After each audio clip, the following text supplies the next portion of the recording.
Do you serve like God? I know that's kind of off the wall way to start this. Somebody might say, serve like God. What you mean by that? I mean, just when you think about it, God decides to serve us at the highest level each and every day. And think about it, he's a God that's omniscient, omnipotent. He has all the power. He knows more than we could even fathom. He knows the start from the finish.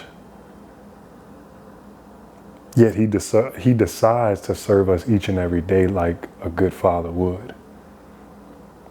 And I know a lot of times we don't think about God as serving others. We don't think about it like that. But when you look at all that he does for us, he serves us at the pinnacle of what it means to serve someone.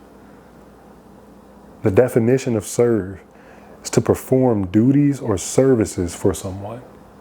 God does that for us each and every day with the breath he puts in our body, with the strength he gives us to get up out of bed, with the wisdom that he blesses us with to be able to make wise decisions, to make decisions that can, prosper us. And there's just so many ways that God decides to serve us because he doesn't have to do anything for us, yet he does it. And if you're a parent or have ever even thought about being one before, think about your role. And even if you haven't thought about being a parent, put yourself in the shoes or in the mindset of what maybe your parents may have thought or someone else's parents may have thought. Think about what that role is there for. A lot of times we don't view parenting as serving, but we're serving our children, our kids, whether we know it or not. And I believe a lot of our relationships are supposed to mirror our relationship with God. In the dynamic of a parent and a child, what do we do for them?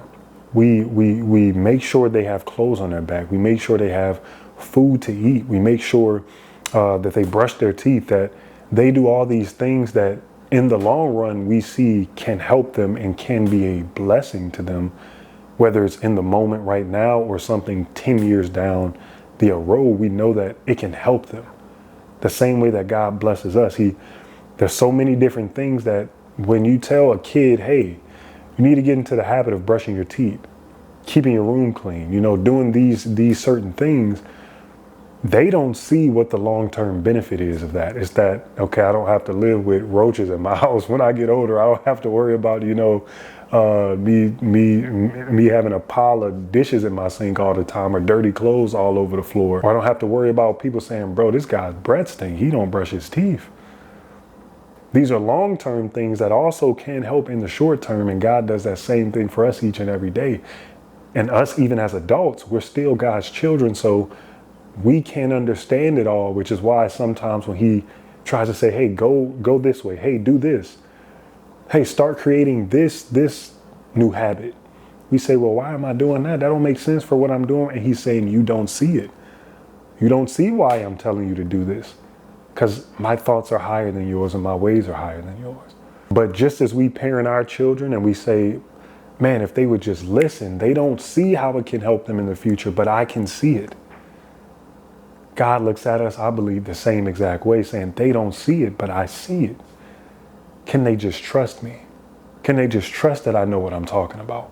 That I'm not trying to lead them astray? And as parents, you're doing this with your kids time and time again when it comes to serving them. And a lot of us may say, man, with any luck, hopefully that will be less and less over time. Some might even hope that, they can start serving me at a certain point in time.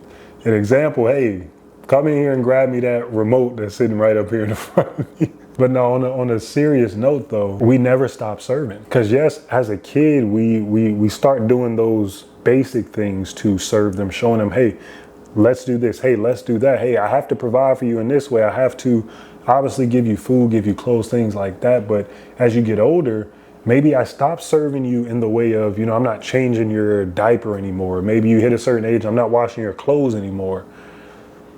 But then you begin to serve them in a different way, really in a way that can impact them even more, which is, I think, more so those like life lesson moments. For example, they hit a certain age and you're like, hey, You got to learn how to be disciplined with your money, disciplined with your time. You got to put time into these things that are helping you, not into these things that are just, not really benefiting you at all. And those are those things that'll begin to, again, really, really shape them on a bigger level and kind of help them on a bigger level. But we're still serving them even in the wisdom that you begin to pour into them as they get older and are able to kind of understand different things that may happen within life. And as I was thinking about this topic, it's just like, man, if the God of the universe serves us each and every day like a good father, and he's seeking to make us in his or Jesus's image, to make us more like him, what do we think a part of our purpose here on earth is to do? Because I think we have a few different things. Obviously, it's to serve God, is to get closer to God, is to know him more, to be in a more intimate understanding and an intimate relationship with him. But I believe serving also is a branch off of all of that, because as you do that, you're inadvertently going to start serving other people without even thinking about it. Because God is going to put that on your heart. The Holy Spirit is going to move within you to serve other people as you begin to submit more to God. So when we ask, what do we think part of our purpose here on earth is to do? Part of it is probably to serve people, but not just serving for the sake of being nice to someone, but serving with intentionality of being the light that he's called us to be in this life and the salt of the earth that he's called us to be in this world. We got to add a little flavor to it, And we got a couple scriptures here that are touching on that salt of the earth phrase. Matthew 6:13. Ye are the salt of the earth, but if the salt has lost his savor, wherewith shall it be salted? It is thenceforth good for nothing but to be cast out and to be trodden under foot of men. And Colossians 4:6, let your speech always be gracious, seasoned with salt, so that you may know how you ought to answer each person. Salt can bring a bland dish to life, and I think we all know that. I'm sure each of us has had a time in our lives where we've had some food that was under seasoned and we like, I don't really want that. It ain't got no taste to it, ain't got no flavor to it.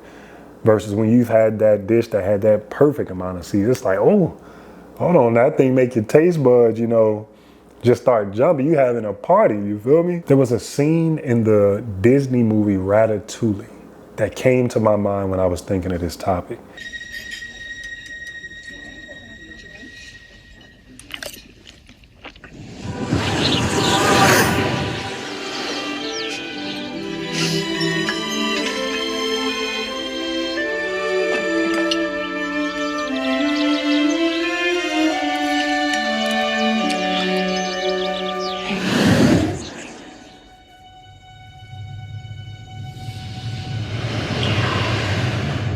Now, let's say the food critic character in that scene who was just eating is us before we knew God, just dead in this life, doing the enemy's work until we tasted that salt that God called us to be, and it gave us a new perspective on this life.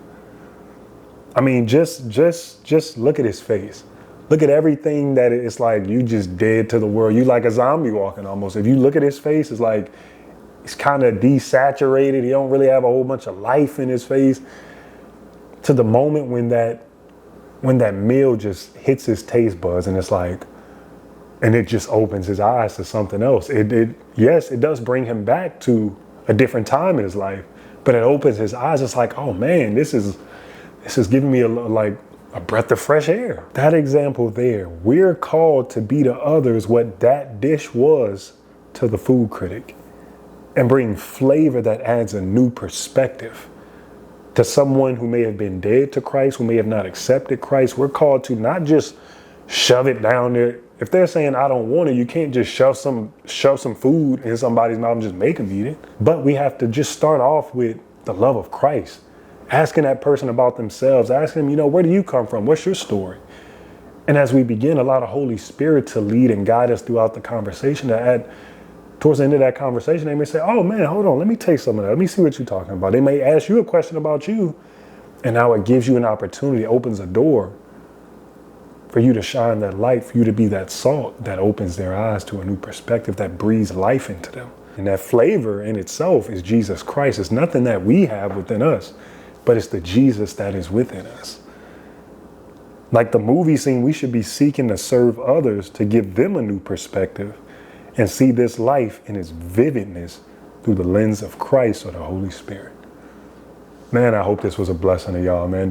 God has been good. I can't thank him enough for each and every blessing, but each and every day he continues to open my mind just to new ways to be grateful for all that he's done. For each and every way that he's served me, served my family, been a blessing to us, poured out provision upon provision for us, man. So begin to look at your life through a more grateful lens. Allow God to shift your perspective. Because trust me, this isn't how I see it every single day. Yes, sometimes it is hard. And sometimes you are going through those times where you're like, man, I'm not feeling it right now. But trust in your heart. You got to know in your heart that God still got me even in those moments.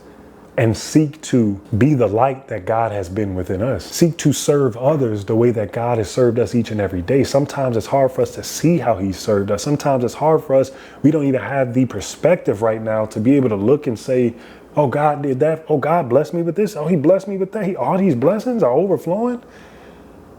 Sometimes it is hard for us to see those. But we have to be reminded of that. And through the knowledge of that and the foundation of knowing God's love for us and knowing that he's serving us when he has no reason to whatsoever, that can be our strength to say, let me go out and seek to serve someone else, that I may be the light that God has called me to be here on this earth. Appreciate y'all for tuning in, man. I'll catch y'all in the next one.